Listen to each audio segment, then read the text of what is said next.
Good afternoon, everyone. I'm Whitney Felder, Communications Specialist at Fed Communities, and I'd like to welcome you to Connecting Communities, Adapting to COVID-19 Impacts on Lower Income Communities and Organizations Serving Them in 2022. If you are wondering, you did not miss the January Connecting Communities webinar.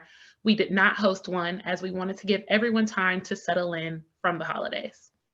That being said, we are very excited to kick off the first webinar of the year. Before we move to the content for today's event, we'd like to share just a few housekeeping items. Today's session is being recorded and will later be available for viewing. Views expressed during this session are those of speakers and are intended for informational purposes. They do not necessarily represent the views of Fed Communities or the Federal Reserve System. Microphones have been muted. Please use the Q&A feature throughout the session to submit your questions. We promise to get to as many as possible during the Q&A portion of this presentation. Also, throughout today's event, you will see periodic polling questions. We encourage you to answer those polling questions as they will help provide insight as we move through today's discussion. Finally, feel free to keep the conversation going and engage with us on Twitter using the hashtag Connecting Communities. And visit fedcommunities.org for a variety of CD articles, resources, and data across the Federal Reserve System. Before turning the program over to Nishesh Shalise, our moderator for today and manager of the Institute for Economic Equity at the Federal Reserve Bank of St. Louis, I'd like to take a quick second to recognize all of the work he and his team have done to produce this COVID-19 Economic Impact Report and Survey. Since mid-2020, the system's community development function has collaborated with 8 national partners on the COVID-19 Community Impact Survey to gather insights into how economic disruptions caused by COVID-19 continue to impact both lower income communities across the nation and the entities serving them. So now I will turn it over to Nishesh, who can provide more insight on this topic. Thank you. Thank you, Whitney, and thank you to the entire Fed Communities team and the Center for Learning and Innovation for getting this event together. We truly appreciate all the effort and work that you've put into it. It's a heavy lift. So as Whitney mentioned, we are organizing this webinar, this event around our findings based on the COVID-19 Community Impact Survey. And the goal of the survey has always been to understand the disruptions by COVID-19 in low to moderate income communities, and also to understand how these communities are recovering from the impact. This was implemented by the Community Development Function and within the Federal Reserve System. So all the 12 banks, the Board of Governors, and we even had external partners. So this was truly a collaborative effort, and thank you to everyone who has helped out. This survey was open last August, and it resulted in a little bit over 1,700 responses. So thank you to the respondents also in helping us gather intelligence on what is happening with our communities. The full report, which was published back in December, is available at the Fed Communities website. But for this event, I will kind of shed light on some of the emerging topics that we are seeing in this survey. So in the next slide, let's first look at who was it that responded to the survey. As I said, our goal was to survey organizations that are serving low to moderate income communities. So we have a broad range of organizations, from government to private industry, financial institutions, nonprofit organizations. But as you can see, a majority of them, almost 70%, were nonprofit organizations. And these organizations serve in various sectors and issues, including housing, workforce, small businesses, education, and so forth. So in the next survey, we don't always get to, in the next slide, we don't always get to do this, but we can start this one with some good news. And the good news is that, and you might have seen this in news and overall indicators of the economy, that there has been a lot of improvement. And in this survey, for many of these areas that we ask questions on, household financial stability, small business, access to healthcare, we see that disruptions have decreased significantly compared to last year. So we would ask respondents in 2021, describe the disruptions based on from COVID-19, and then again during the survey period, so August, what was the disruption like? So this is the difference. So no matter which area you look in, we see that there is reduced disruption. Even for organizations who are serving these communities, the disruptions decreased by 61%. So we see a lot of these signs of improvement, but the work is not done, as many of you might know. So in the next slide, these are some list of themes or topic areas that we consistently see throughout the survey. The first one is increasing prices of goods and services. Now, you might be experiencing this yourself. I know my family is also experiencing this ourselves, but increasing prices of goods and services throughout the survey was highlighted as a major challenge. So this is a challenge for small businesses. This is a challenge for families trying to balance their budget. This is also a challenge for nonprofit organizations who are responding to our survey, who are seeing an increase in expenses, their operational expense. Another thing we saw was a concern around exploration of government relief. And as we know, there has been tremendous amount of government relief and recovery aid that has helped families, communities, organizations. And so we are seeing some concern from organizations that expiration of these reliefs, what this might bring in the near future, and especially for organizations who have seen challenges with revenue from a lot of other sources. Government relief has consistently over the past 2 years been a really a boon for their financial health. Without that, many more organizations would have perhaps struggled. Another one, and this is not surprising at all, we've done a lot of work around access to childcare.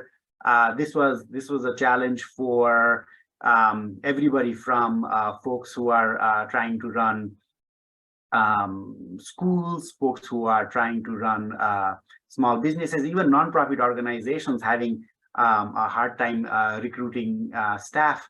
And for employment, lack of childcare was one of the biggest reasons that people saw that communities were having a challenge with employment, and lack of childcare was that structural barrier that was keeping people from getting to jobs or maintaining jobs. Finally, again, this we see for small businesses, but as well as for the nonprofit organizations, staff shortages, recruiting staff, maintaining staff was a consistent challenge. And if you don't have staff, you cannot do the work that you need to do. So that staff shortages continue to be a big source of disruption. And so in the next few slides, I will point out some of the other things that we are seeing. And how we have organized this webinar is we have invited speakers who can talk very specifically to some of these challenges. So now, in an earlier list, I talked about how things were looking good for many of these sectors: financial stability, small business. But one thing that one sector that has not improved in terms of disruptions is housing stability. You can see there is 4 percentage points decrease from 21 to 22, but compared to others, this sector is not moving at all. And we know that COVID-19 just exacerbated the challenges in this sector, and this is not a new story unfolding. To talk a bit more about this, we have invited Graciela Khan, who is the Director of Business Intelligence, Corporate Strategy, and Impact at NeighborWorks America. She will provide her perspective on the sector and the important role played by NeighborWorks. Another key challenge that we saw and around mental health on the next slide was we asked this question about, what are the disruptions to access to healthcare? And we did not expect lack of probably our own naivety, but lack of access to mental health services really was one of the top sources of disruption in low to moderate income communities. And so we have invited Dawn Brown, who is the Director of Cross-Cultural Innovation and Engagement Task Force at National Association for Mental Illness. She will talk about her work at NAMI, that's the short form, especially as it pertains to mental health among lower income communities and other vulnerable communities. And then finally, in the next slide, there we point out what is happening with community-based organizations, or the organizations we surveyed. And about a little bit over a third of organizations say that they are well prepared to face disruptions in the next year. And so, think about the community that you live in, community that you serve. How would you feel if only a little bit over a third of the organizations said they are well prepared to face disruptions next year? So we do see this as a challenge because these organizations are crucial for relief, recovery, resilience in our communities. So to shed a bit more light on that topic, we have invited Kevin Dean, who is the CEO of Momentum Nonprofit Partners, and he'll provide a snapshot of how the sector is doing and what we can expect in the coming year. I'm going to pass the mic soon to Graciela, and once the presenters have finished their presentations, we will get to the Q&A part of the webinar. So please send your questions in the chat, and we will make sure we'll try to get those questions during our conversation and keep the dialogue going. Thank you so much, and Graciela, the floor is all yours. Thank you, Nishesh. Thanks for having me. My name is Graciela Khan. I'm happy to be here to speak a little bit about the work that we do at NeighborWorks America.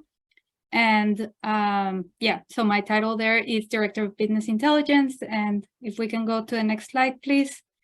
So a little bit about our work. NeighborWorks America is a congressionally chartered nonprofit that supports a network of over 245 affordable housing and community development organizations that are located and serve all 50 states, Washington, D.C., and Puerto Rico. We re-grant funding from Congress to these local organizations, and we do so mostly in the form of unrestricted funds. And our network is as diverse as the communities that they serve. The lines of business you see on these slides just represent some of the kinds of work that the network is engaged in. On the next slide, I'll speak a little bit about the investment the network does in their communities. And so you can see for the latest year, fiscal year 2022, the network invested almost $11 billion in their communities. Our appropriation as NeighborWorks America is $166 million, so which means that for every dollar that Congress gives to NeighborWorks America, our network is able to leverage $65. And so you'll see also in these slides, and I just wanted to mention, in 2021, you see a large increase in commercial lending investment. And so I just wanted to mention that this is driven by one of our network organizations that was involved in PPP lending and did a lot of lending in 2021. So that's what you're seeing there. On the next slide, I'll speak a little bit about the impact of COVID in the network and also in their response to their communities. And so the first thing that I want to highlight is that the network really responded directly to their community's most basic needs. So before the pandemic, not as many organizations were involved in food insecurity services, but during the pandemic, we saw them just in the first year provide over 500,000 services to people related to food and basic necessities. Also, 9 in 10 network organizations did outreach to inform communities about their rights and protections available to them to keep their housing, like the eviction moratoria and other programs for renters and homeowners. They, something very significant for the network and for many nonprofit organizations was PPP lending. And so this program really helped stabilize organizations. 91% of our network applied for these forgivable loans, and 99% of those got approved for about 137 or $138 million in PPP lending directly to the network. And something, so they were responding directly to their community needs. They were stabilized by government funding, but it is also important to recognize that not every organization was affected in the same ways. And so something that we found on our COVID survey is, a year after this crisis started, organizations serving communities of color were more likely to say that they were struggling financially, that they were able to operate under 6 months or 6 months or under the current conditions. And they were also more likely to report that their constituents saw increased need for these food and basic necessity related services. And so the network really did something to expand its capacity and respond to these needs. And I'll detail it a little bit in the next slide. The network, at the beginning, we were concerned about them being able to keep staff, because the economic conditions were rough, but then we saw kind of that trend reverse. And by the end of the first year, we actually saw that the staff, the workforce in our network increased, and that has remained true through 2022. I have a little bit of an update here on this data that I received last week. So as of 2022, the network has increased by 12%, the staff. And this increase, even though over half of organizations saw increases in their staff, both in 21 and 22, and the median size of an organization grew to 30, from 28 to 29, and then to 30 full-time equivalent staff in fiscal year 22. This did not happen across the board. We saw growth in homeownership preservation and lending and portfolio management, but decline in other lines of business such as community building and engagement and homeownership promotion, which kind of reflects the demand also from the public as affordability, like we'll see on the next slide, is decreasing. Demand for homeownership services is decreasing as well. And so just to go a little bit into, what we're seeing, we all have heard about the affordability crisis, and this is not new. It's not new for the pandemic, and it's not news, but we wanted to share about what's happening for the clients in our network specifically. And so since fiscal year 2019, the total cost for new homeownership in the NeighborWorks network has increased by 33%. This, has an impact in the ability to serve low to medium income clients. And so even though the network still serves a majority of clients under 80% AMI, that was 53% in fiscal year 2022. This share is down from 64% in fiscal year 2013. And so, it is really having an effect. And in these organizations, one of the tools that they use to help home buyers get their first home or buy a home is gap financing. And gap financing means that they might do a special loan or a grant to cover closing costs or down payments, because we know that is one of the biggest barriers to homeownership, is just saving enough money. Like, you might have enough money to pay your mortgage, it might be the same or even less than your current rent, but you don't have money for that initial down payment. And so this is what gap financing does. And we've seen that gap financing has increased since 2019. However, it hasn't increased at the same pace as home prices and total costs. And so, this means that it just represents a smaller portion of the total cost of buying a home. And that being said, you wanted to mention most of these clients, about 2 in 3 clients receive this type of assistance when they are supported by our network.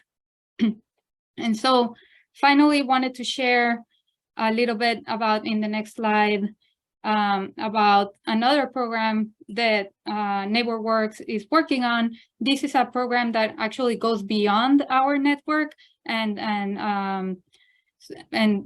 other organizations outside our network are also eligible to receive funding through this program. And this program is the Housing Stability Counseling Program, which is through the American Rescue Plan Act of 2021. You can, you'll receive this slide deck and you can click on those links. But Congress charged NeighborWorks with designing and administering a $100 million housing counseling program that provides grants to support housing counseling for households facing housing instability, such as eviction, default, foreclosure, loss of income, or homelessness. So this program is both for renters and for homeowners, and the grants are not limited to NeighborWorks organization. In fact, there's a limitation of how much funding NeighborWorks organizations can receive from these grants. So other organizations that are eligible are HUD-approved intermediaries and state housing finance agencies. Of these $100 million, $88.5 million are available for grants. And, in the next slide, I have a little bit about some of the results that we've seen so far. So this data is as of mid-January or so. So we've, or the organizations have counseled over 42,000 clients. 48% of those clients are homeowners, so half homeowners, half are renters. 82% of those clients are low income, and 67% are people of color. And so this is kind of a program that is helping people stay in their homes right now, but also look at the longer term aspect of housing and hopefully helping people stay in their homes for longer. And so with that, I'll end my contributions and pass it on to Dan Brown from the National Alliance on Mental Illness. Thank you.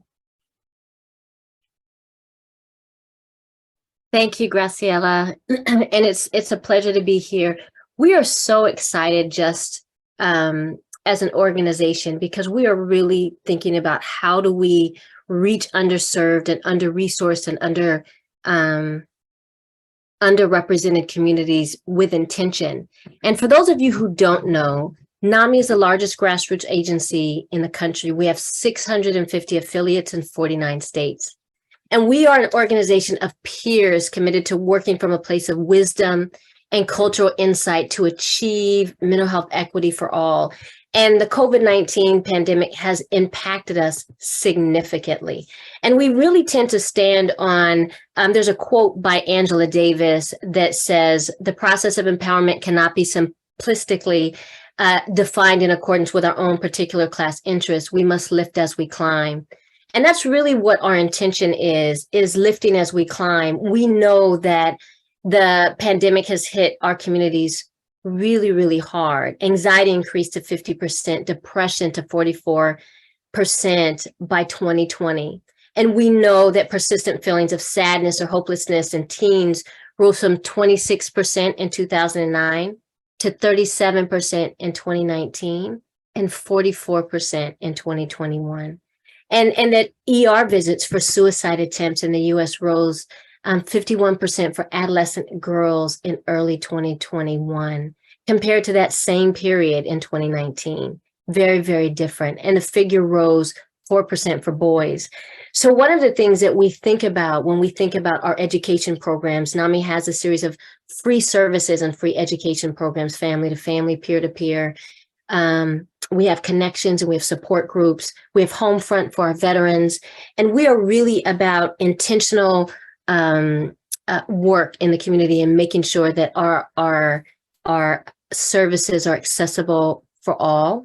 But one of the things that we really did realize is that that underserved communities were not be accessing our services as we would like. So we started doing something about it. We took a poll, we took a survey, we started looking into what are ways that we can improve this this service. And so we started creating initiatives that target specifically the Black and Brown communities. We developed a Sharing Hope communication series, a community conversation series. And what we do is we go into the community and we try to hold conversations that really are rooted in ancestral and community wisdom, in spiritual wellness. And we've really tried to be very, very intentional about how we create these community conversations. They come in a series of 3. And how we engage with them. And what we have found is that when we started this in 2021, we started with a pilot of 14, and we are now at 64 sites that are engaging in the community. And we realize that this is something that isn't just in the community, that it's fanning out beyond what we thought we would be able to achieve, because what we know is that communities that don't trust us, we need to do our due diligence to build the trust. And so that's really what we're doing with these community conversations. We are building trust. We developed a video series that prompts folks to talk about mental and physical well-being. We invite a therapist in the second conversation to facilitate discussions around demystifying care navigation, what it means.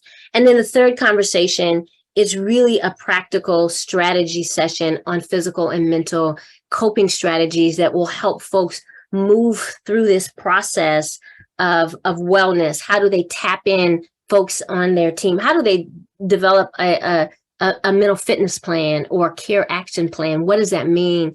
And what does that look like? And although we started in the community, we haven't stayed in the community.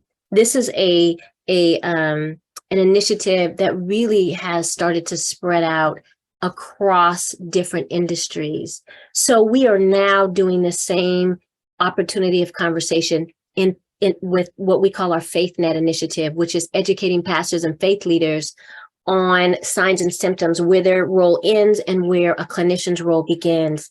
And how do we start to educate and get in touch with those faith communities to talk to their congregants, their members, to be able to provide them with the resource that is necessary. And just last year, we held a Pathways to Hope conference, which brings together our Insonas and our national office and the community and partners together to kind of look at how do you build community around care navigation for individuals who have a mental health diagnosis and folks like me who love them. And what does that look like? So we created an advisory committee. We are incorporating Sharing Hope and Compartiendo Esperanza. And just so you know, our Sharing Hope series is very intentional.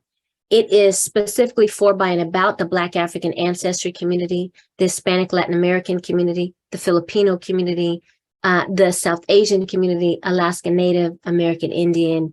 And we have really been intentional that it's for, by, and about the individuals leading these talks represent the community. The therapists, the clinicians should also represent the community, so that when people show up, they see themselves represented and reflected back, in the language that gets used and utilized is representative of that community as well. So as we partner with faith leaders and the community members, we also are aware that when we start thinking about the Sharing Hope series, that we should also introduce this notion for our BIPOC males. And so we have a BIPOC male mental health initiative. And next week, actually, on the 16th, we're partnering in Los Angeles with the Children's Institute, the LA Rams, to hold a whole session specifically designed for Black and Brown men. Hispanic and Latino men are coming together to talk about their mental health, about fatherhood, and about ways that they can increase and improve their health and wellness and get connected to services early. NAMI is very focused on getting connected to services early so we can get the best possible care. So we are not only looking at faith communities, we're not only looking at getting into the community through our Ensonas, our 650 Ensonas, to try to figure out how do we start having these conversations. We're also developing strategic partnerships. So we've partnered with Delta Sigma Theta sorority, which is a distinguished African-American sorority. And we are now going to touch 300,000 college-educated women. We'll be on 400 college campuses, including 109 HBCU campuses. But we also realize that that's also not enough to be on college campuses. We want to be everywhere where people are talking about mental health and wellness. So we are partnering with companies like Disney, Kohl's, ESPN, Nat Geo, to Maryville Resorts, Seattle Children's, to be able to talk about how do we bring in mental health in the workplace? How do we start to support our staff? We started a conversation at Yale University about a year ago with just those 3 conversations, and we've been able to give supportive sessions for the past 6 times. And we just want to continue to reach out to communities to be able to say, this is what's needed. We are here to help you. And we want to make sure that we are meeting the needs of the community and meeting them where they are. And oftentimes we have these wonderful materials that we create, but what we realize is that the community doesn't get access to them. So we are in barbershops, we're in beauty salons, we are educating folks who are cutting hair, who are trimming nails. We want to make sure that when people go into places and spaces where they live, where they work, where they worship, and where they learn, that they are having access to communities and individuals who are trained and equipped. So we're partnering with folks like the APA, the APAF. We are partnering with AFSP. We are trying to make sure that we are very intentional in creating material that is designed for, by, and about the community, that it is not just, we're not writing just to them, but we want to make sure it is for the community as well. So when we start thinking about, how do we partner with these colleges and universities, we want to create intentional information for these college students. When we are partnering across these industries, we want to make sure that we are creating spaces for ERG groups to be able to come together in the affinity groups to talk about wellness in the workplace. What does that look like? How does that impact their mental health? So we aren't just confined to the community because we show up everywhere. We go into the church. We bring our church into our work. We bring work home. We shouldn't, but sometimes we do. And so it is a holistic approach to making sure that we are able to meet the community where they are. And I think one of the things that we are really, really intentional about right now is creating culturally centered marketing material to make sure that we are developing wellness kits with culturally centric health and wellness information, local quality resources, that we are doing town halls and community conversations, that we are meeting with our pastors and faith leaders that are out in the community doing the work and providing them with the tools and the resources to support their needs. So NAMI is really creating a bit of a shift these days, because where we were just focused on making sure that we were intentional to connect with all communities, we really realized that we need to go into each community and find out from them what their needs are, and then create very intentional approaches and material and content that meets their specific needs. So we hope that you join us in this effort and in this fight to destigmatize mental health in Black and brown spaces and BIPOC spaces, and that we are able to move collectively to be able to ensure that we can get people help early and get them the best possible care. So I thank you for this opportunity. I look forward to talking with you more broadly during Q&A. And I'm going to turn this session over to Kevin Dean. Thank you so much for your time.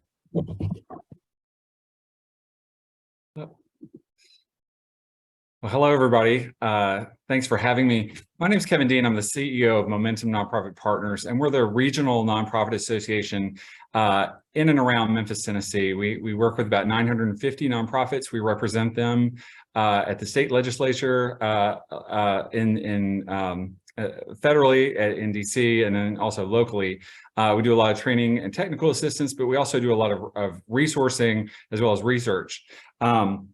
So I'm gonna talk about what we saw sort of on the ground in Memphis with nonprofits, what their struggles were.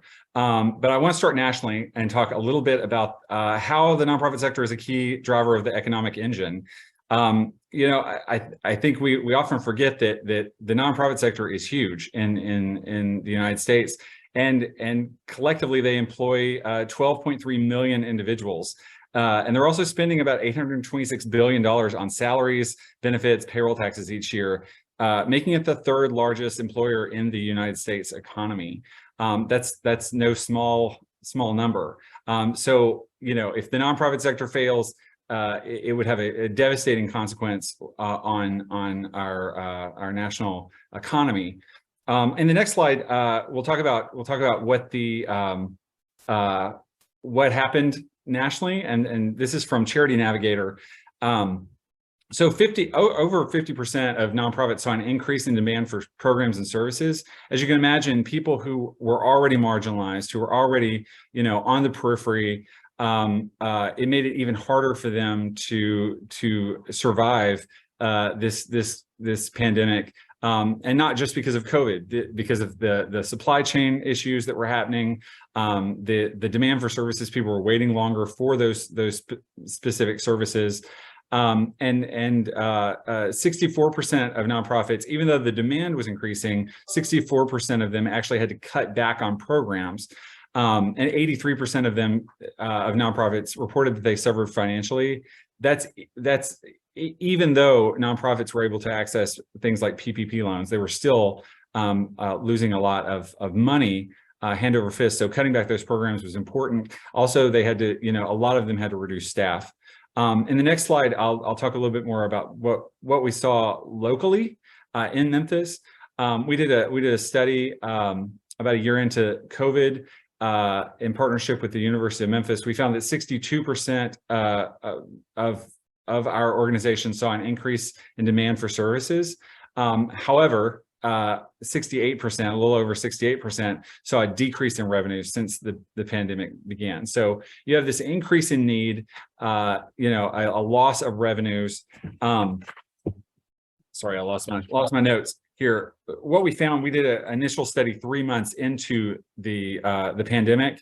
I think that was about April or May. We surveyed our 950 nonprofits, and they reported that they had lost, in just 3 months of the first part of the pandemic, they lost $32 million in earned revenue and lost revenue from events. And that's not all 950 nonprofits reported that. So were included in that study. That not everybody responded. So that was just the people that responded, which was about 250 nonprofits reported that. So if you can imagine $32 million lost, that's a lot of jobs. That's a lot of programs. That's a lot of things going into the community. There were also a lot of supply chain issues at play. One thing that we found, you know, we were the nonprofit association, so everybody was looking to us, you know, to give them all the answers, which we were looking for the answers too, but we luckily had access to the resources people were looking for. Masks were an issue, so it was very hard to, you know, perform the services during the pandemic without masks. A lot of the social services and programs that are provided, you know, really require a one-on-one, in-person relationship with clients. So you have to have masks, especially before the vaccine was available. And so we were able to actually convince the Shelby County government to spend some of their CARES Act money to buy masks for nonprofits. They were working with some of the most vulnerable populations in Memphis. So we gave out 3.5 million masks using CARES Act money. because of that. And in addition to the supply chain issues, the workplace shortages, we also saw a lot of policy issues at play. So, in many cases, nationally, locally, statewide, we saw nonprofits not being invited to the table, even though they were on the front lines of this pandemic, helping the most needy people in the United States. They weren't invited to the table to give feedback, to help with the planning process. So, the National Council of Nonprofits, they saw a need, and they made sure that nonprofits were included in those PPP loans, which was not originally in the original legislation. Without those, you would have seen a lot more nonprofits closing their doors, a lot more nonprofits not being able to even serve who they were already serving. So those were really, really important. On a state level, we found that our governor created an economic recovery group to create, to really think through the reopening process for the state of Tennessee. Nonprofits weren't invited to the table. So we had to lead a campaign. We had thousands of nonprofits emailing the governor's chief of staff, and luckily they still talk to us after that. I actually met with them last week. But they created a nonprofit subcommittee so that we could give recommendations to the governor on the reopening process. From that, we were able to convince them to use leftover CARES Act money for nonprofits. And so we got $150 million from the state of Tennessee for nonprofits through their CARES Act Community Fund, which was a huge, probably a lifesaver for a lot of nonprofits and the people that they were serving. In the next slide, I do want to talk about there were some issues with what was happening. So a lot of smaller grassroots organizations, when they were trying to get the PPP loans, when those became available, we were getting information. We were not getting all the information from the SBA. They were, the legislation was happening, so we were getting everything piecemeal, as were the banks. But also, people were trying to get in touch with their bankers. If you have a larger amount of money in a bank, the bankers are most likely going to call you first. So we saw a lot of smaller grassroots organizations, specifically BIPOC-led organizations, that were not getting calls back from their bankers, didn't even know who to call, didn't know how to access this information, and the information was kind of all over the place. We were trying to be a one-stop shop, but even that was hard for us. I don't have a banking background. My staff didn't have a banking background, but what we had to do was basically stop everything and start calling banks and try to find banks that would actually work with small nonprofits, that would call them back. We had a lot of nonprofits in Memphis that changed banks because they realized their banks weren't going to call them back, or were not helpful in accessing those PPP loans. And if you look, there's a big disparity between Black-led organizations and white-led organizations. Black-led organizations are far less likely to have reserves or investments. They also are much less likely to have endowments than white-led organizations. So what does that mean in this context? You have nonprofits who are taking this huge loss because they're earned revenue, they're losing revenue, they're losing donors during COVID. That don't have the reserves that other organizations do. So those PPP loans were even more important for these groups who didn't have the reserves built up to support them through the pandemic. So that was an even more problematic, because a lot of these smaller grassroots organizations, even though they don't have the brand awareness or the name recognition of some of the bigger organizations that they are embedded in communities. They have access to communities that bigger nonprofits maybe don't have access to, that government entities don't have access to. They were some of the most important people on the ground during the pandemic. We were actually we did a survey later and found out that we helped nonprofits at Momentum we help nonprofits in the Memphis area access $36 million in additional PPP loans that they would not have been able to access had we not been calling the banks, giving them the information of like the how-to instructions of how to access these and what to do.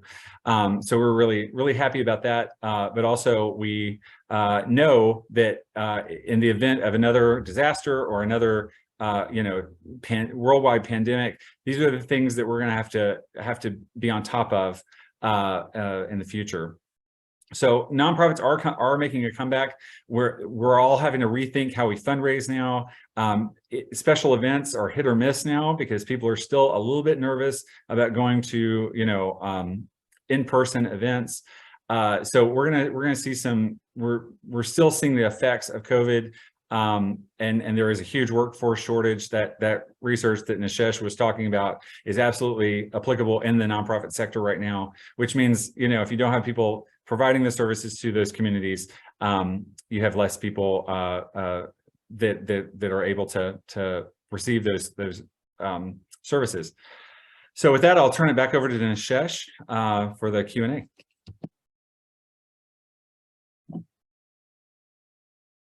Thank you, Kevin, inviting Graciela and Don to turn their videos on. Thank you everyone for your presentations. Just always learn a lot when I hear you speak. So we have about let's say 10 minutes to have further conversations. To begin with, Graciela, I know you shared a lot about the work that NeighborWorks does. Just thinking about housing stability for our audience, what do you think are some key takeaways that you would want our audience members to remember as they go into their work, into their communities, with their families? Absolutely. Thank you, Nishesh.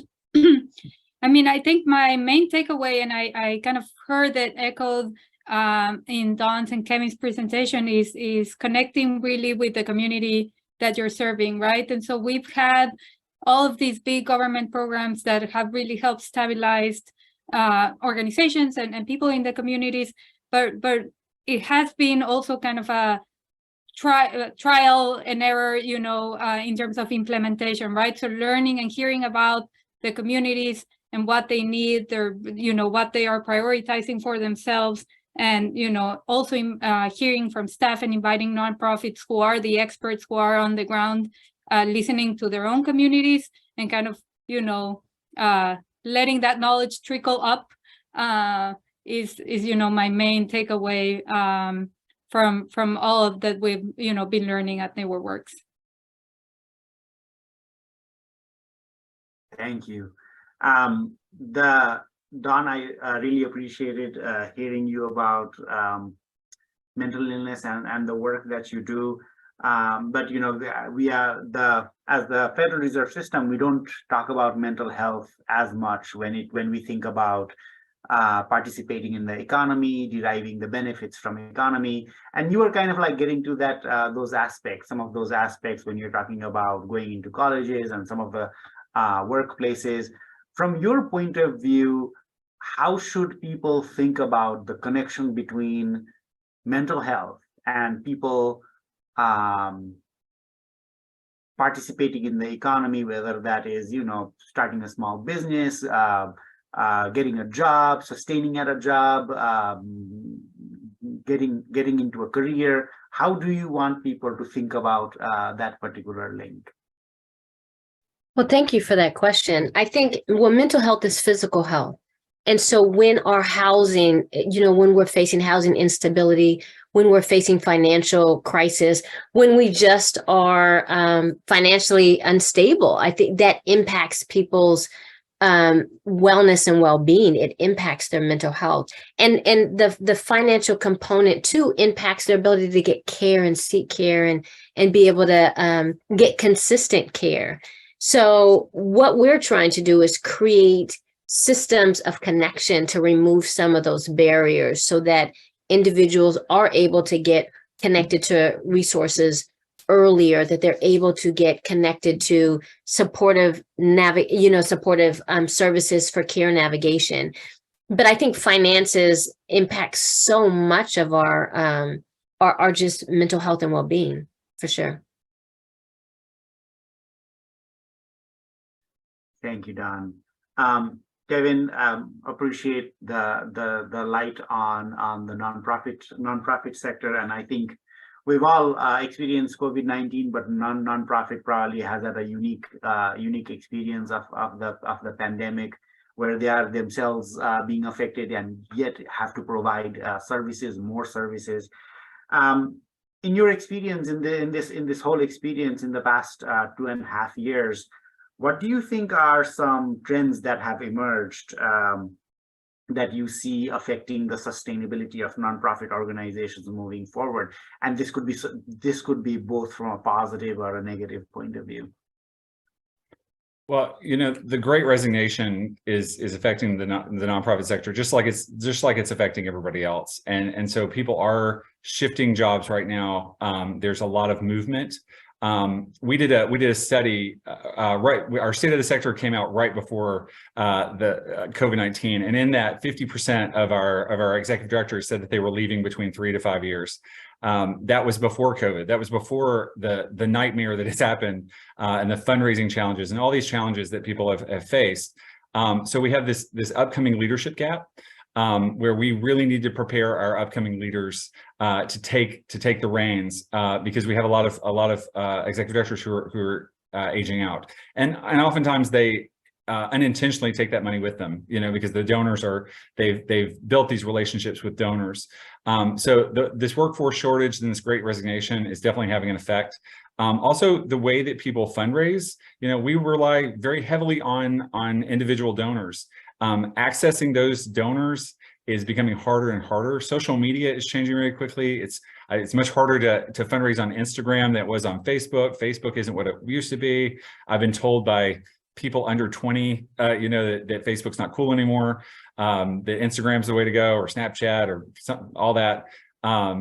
Twitter is sort of falling apart. Then the post office situation, sending those annual fund letters, is more difficult. You're also seeing, I just read a report the other day that there has been a consistent increase in giving, in the United States, but that's coming from far fewer sources.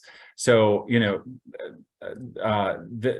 these individual donors, are not showing up at the table in record numbers. You just have a lot more wealth that is concentrated, is giving out that money, which makes it much harder to access for nonprofits. So between the fundraising challenges that we're facing, we're trying to figure that out, and the workforce and the leadership transitions, I think nonprofits are real. You're going to see a lot of innovation, which is exciting, because we're going to have to innovate. Otherwise, we're going to fail.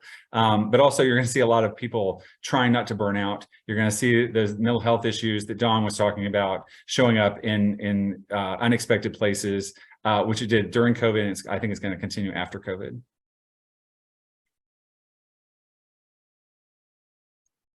Thank you all. I'm just here monitoring some of the questions from our audience members.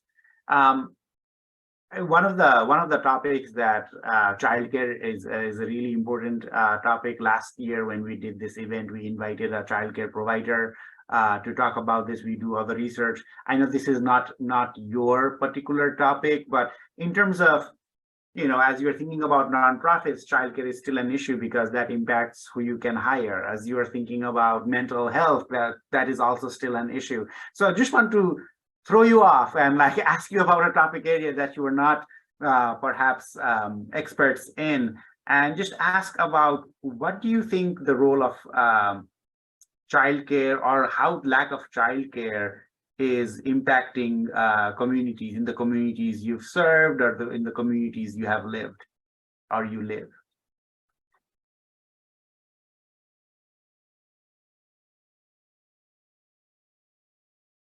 Well, I'll go just to say, that a lot of our network organizations do recognize this need. And, I did not come prepared with the numbers specifically on childcare, but we do know that some organizations have, provided, they manage rental buildings and maybe provide this type of service to their tenants as well, because, of course, it's related to the ability of people to get back to work, to have an income and be stably housed, be able to pay their bills on time, and all of these in addition to all of the benefits that it has for children as well. It is part, and we do consider it part of this community development aspect of our work.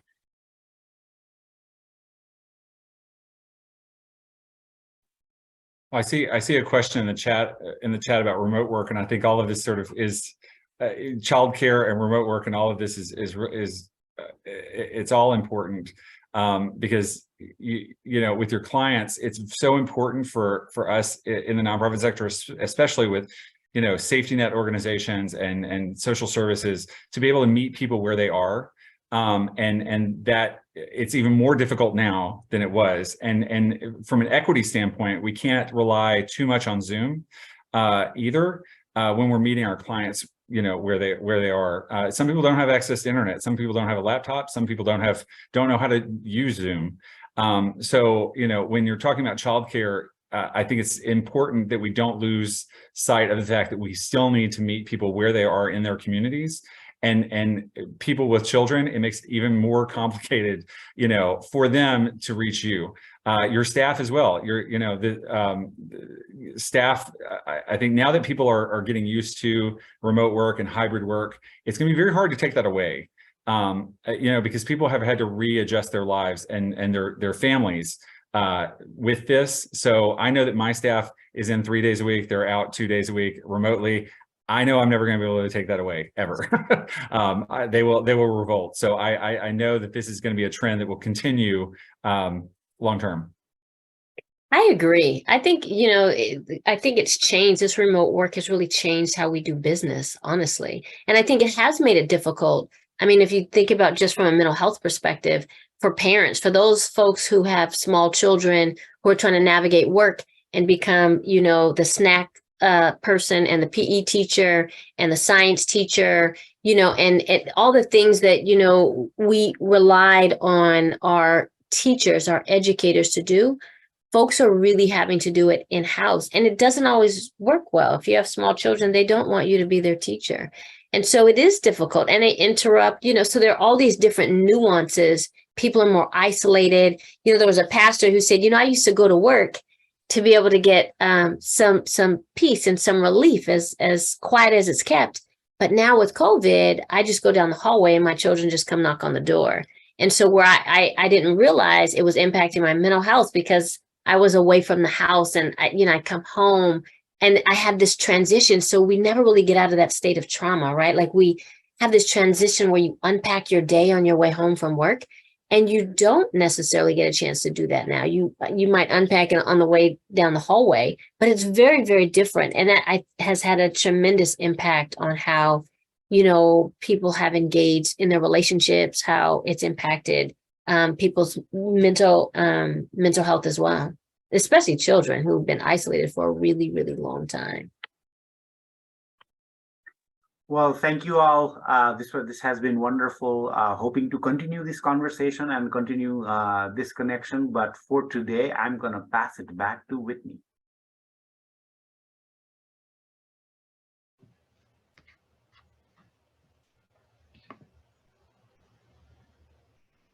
Uh-oh. There we go. Oh, sorry. The sun is out. Thank you to our speakers for providing insightful information and engaging our audience. And attendees, thank you for spending your valuable afternoons with us today. We appreciate it. But before the session is over, we do have just a couple quick requests. Please complete the survey that will be sent to you immediately after the event so we can improve and continue to bring you timely and relevant topics. Today's session will also be available on YouTube and Connecting Communities website in about 2 weeks. Visit Fed Communities at fedcommunities.org to access additional articles, resources, and data about community development across the Federal Reserve System.